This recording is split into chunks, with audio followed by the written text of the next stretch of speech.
Of course, this is a question we all have. Right?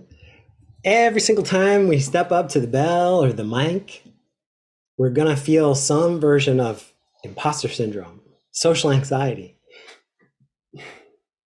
self-doubt. This is as normal as the rain, right? So that's the first thing we have to do.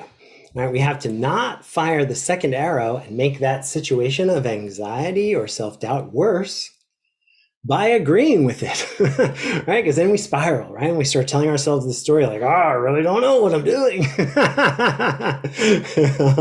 Believe me, nobody knows what they're doing.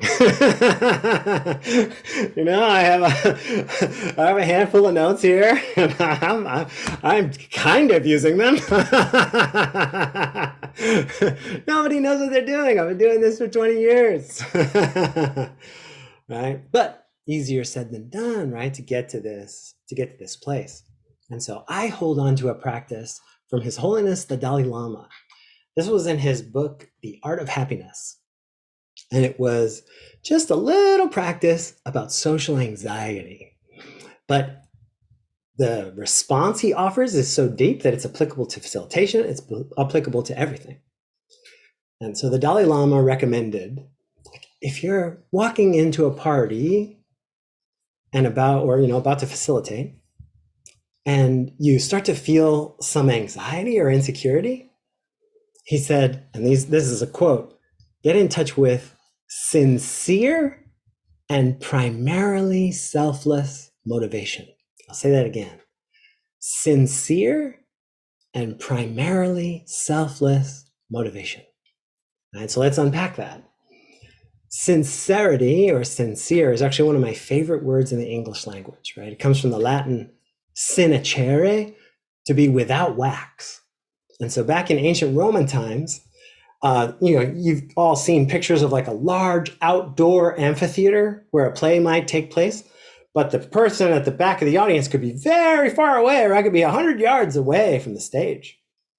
And so in order to deal with that, the actors of that time, in those ancient times, wore these enormous masks, like 3 feet tall, on their face. And these masks were made out of wax and had megaphones built into them. So it was easier for the distant viewer to both recognize what character was speaking and to hear the speech. And so to be sinecere, to be sincere, is to be without wax, is to take off that mask and be who we really are. Now, so this is the first thing the Dalai Lama advises in a moment of social anxiety, to be yourself, right? And then the second thing he says is to remember that our motivation is primarily selfless, right? Even right now in this moment, right? Am I trying to take anything? Right? Am I accumulating anything right now? Well, I'm offering something. And it's the same when I walk into a social gathering.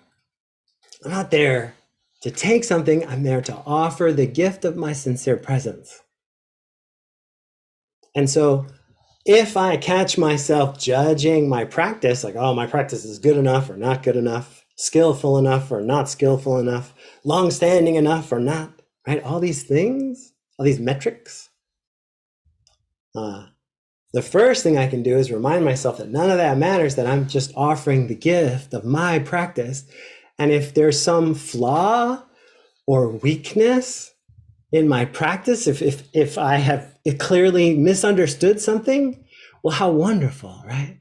That I get to express that with the Sangha, with the family, because I'm going to get the feedback and I'm going to learn, right? So there's no negative there.